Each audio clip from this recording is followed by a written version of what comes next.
हरे रामा हरे कृष्णा कृष्णा कृष्णा हरे हरे। हरे रामा हरे कृष्णा कृष्णा कृष्णा हरे हरे। हरे रामा रामा रामा हरे हरे। हरे रामा हरे कृष्णा हरे रामा हरे कृष्णा कृष्णा कृष्णा हरे हरे। कृष्णा कृष्णा हरे हरे। हरे रामा हरे कृष्णा कृष्णा कृष्णा हरे हरे। हरे रामा हरे कृष्णा कृष्णा कृष्णा हरे हरे। हरे रामा हरे कृष्णा कृष्णा कृष्णा हरे हरे। हरे रामा हरे कृष्णा कृष्णा कृष्णा हरे हरे। हरे रामा हरे कृष्णा कृष्णा कृष्णा हरे हरे। श्री गणेशाय नमः। श्री सरस्वती नमः। श्री सांब सदाशिवाय नमः। पिछले भाग में हमने अग्निध्र चरित्र यह कथा सुनी। इस भाग में हम राजा नाभि का चरित्र यह कथा अपने हरि उद्योग इस चैनल के माध्यम से सुन रहे हैं। तो आइए कथा में प्रवेश करते हैं। श्री गणेशाय नमः। श्री सरस्वती नमः। श्री सांब सदाशिवाय नमः। ओम परमात्मने नमः। श्री कृष्णाय नमः। राधा कृष्णाय नमः। जय जय श्री राधे श्याम। श्री सुखदेव जी कहते हैं, राजन, अग्निध्र के पुत्र नाभि के कोई संतान नहीं थी, इसलिए उन्होंने अपनी भार्या मेरु देवी के सहित पुत्र की कामना से एकाग्रता पूर्वक भगवान यज्ञ पुरुष का यजन किया। यद्यपि सुंदर अंगों वाले श्री भगवान द्रव्य देश काल मंत्र ऋत्विज दक्षिणा और विधि इन यज्ञ के साधनों से सहज में नहीं मिलते, तथापि वे भक्तों पर तो कृपा करते ही है। इसलिए जब महाराज नाभि ने श्रद्धा पूर्वक विशुद्ध भाव से उनकी आराधना की, तब उनका चित्त अपने भक्त का अभिष्ट कार्य करने के लिए उत्सुक हो गया। यद्यपि उनका स्वरूप सर्वथा स्वतंत्र है, तथापि उन्होंने प्रवर्ग कर्म का अनुष्ठान होते समय उसे मन और नयनों को आनंद देने वाले अवयवों से युक्त आदि सुंदर हृदय कार्षक मूर्ति में प्रकट किया।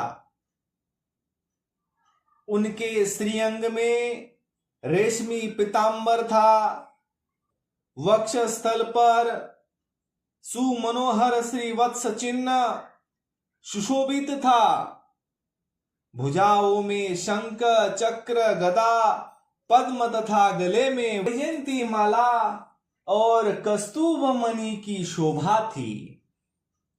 संपूर्ण शरीर अंग प्रत्यंग कांति को बढ़ाने वाले किरण जाल मंडित मणिमय मुकुट, कुंडल, कंकन, करदनी, हार, बाजूबंद और नूपुर आदि आभूषणों से विभूषित था। ऐसे परम तेजस्वी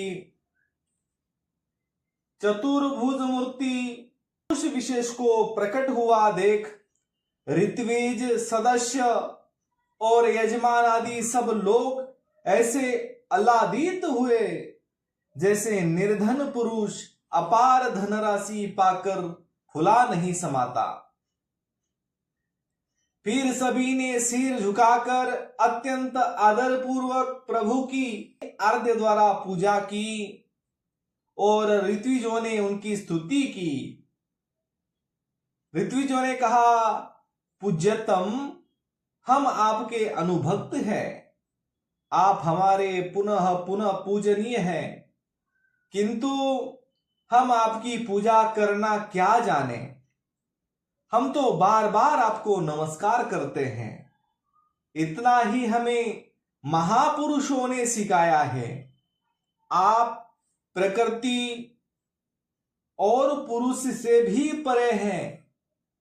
फिर प्राकृत गुणों के कार्यभूत इस प्रपंच में बुद्धि फंस जाने से आपके गुण गान में सर्वथा असमर्थ ऐसा कौन पुरुष है जो प्राकृत नाम रूप एवं आकृति के द्वारा आपके स्वरूप का निरूपण कर सके। आप साक्षात परमेश्वर है। आपके परम मंगलमय गुण संपूर्ण जनता के दुखों का दमन करने वाले हैं। यदि कोई उन्हें वर्णन करने का साहस भी करेगा तो केवल उनके एक देश का ही वर्णन कर सकेगा। किंतु प्रभु, यदि आपके भक्त प्रेम गदगद वाणी से स्तुति करते हुए सामान्य जल, विशुद्ध पल्लव, तुलसी और दूब के अंकुर आदि सामग्री से ही आपकी पूजा करते हैं, तो भी आप सब प्रकार संतुष्ट हो जाते हैं। हमें तो अनुराग के सिवा इस द्रव्य कालादि अनेकों अंगों वाले यज्ञ से भी आपका कोई प्रयोजन नहीं दिखाई देता, क्योंकि आपसे स्वतः क्षण क्षण में जो संपूर्ण पुरुषार्थ का फल स्वरूप परमानंद स्वभावता ही निरंतर प्रादुर्भूत होता रहता है। आप साक्षात उसके स्वरूप ही है। इस प्रकार यद्यपि आपको इन यज्ञादि से कोई प्रयोजन नहीं है, तथापि अनेक प्रकार की कामनाओं की सिद्धि चाहने वाले हम लोगों के लिए तो मनोरथ सिद्धि का पर्याप्त साधन यही होना चाहिए। आप ब्रह्मादि परम पुरुषों की अपेक्षा भी परम श्रेष्ठ है।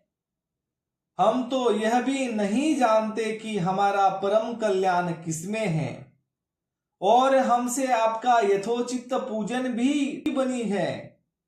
तथापि जिस प्रकार तत्वज्ञ पुरुष बिना बुलाए भी केवल करुणावश अज्ञानी पुरुषों के पास चले जाते हैं, उसी प्रकार आप भी हमें मोक्ष संज्ञ का अपना परम पद और हमारी अभिष्ट वस्तुएं प्रदान करने के लिए अन्य साधारण यज्ञ दर्शनों के समान यहां प्रकट हुए हैं।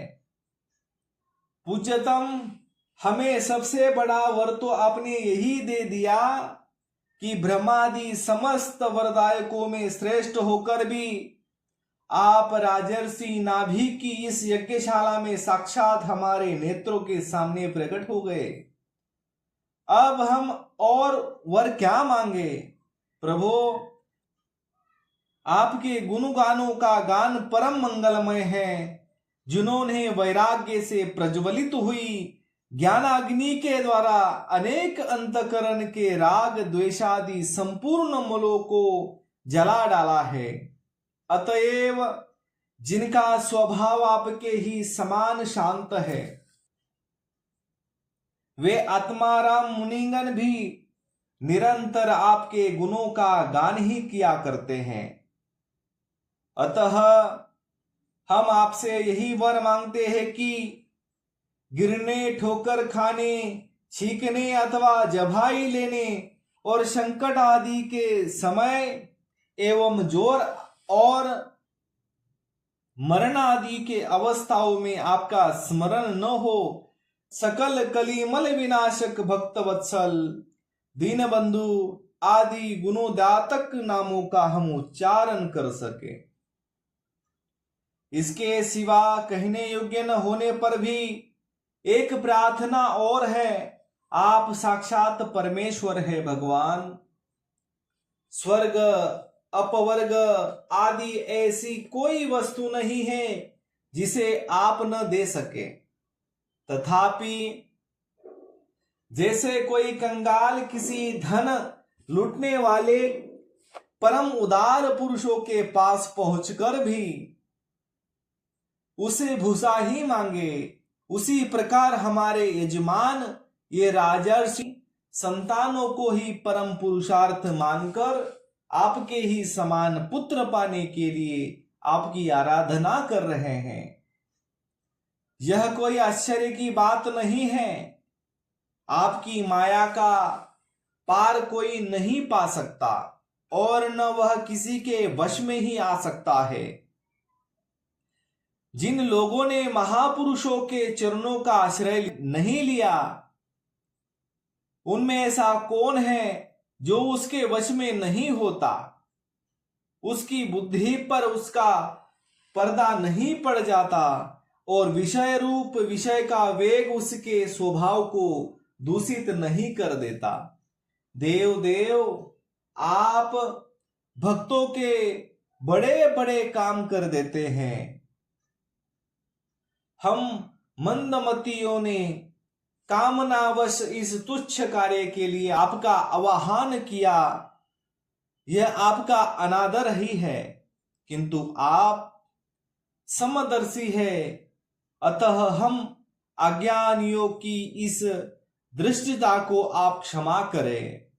श्री सुखदेव जी कहते हैं, राजन, वर्षाधिपति नाभि के पूज्य ऋत्विजों ने प्रभु के चरणों की वंदना करके जब पूर्वोक्त स्तोत्र से स्तुति की, तब देवश्रेष्ठ श्रीहरि ने करुणावश इस प्रकार कहा।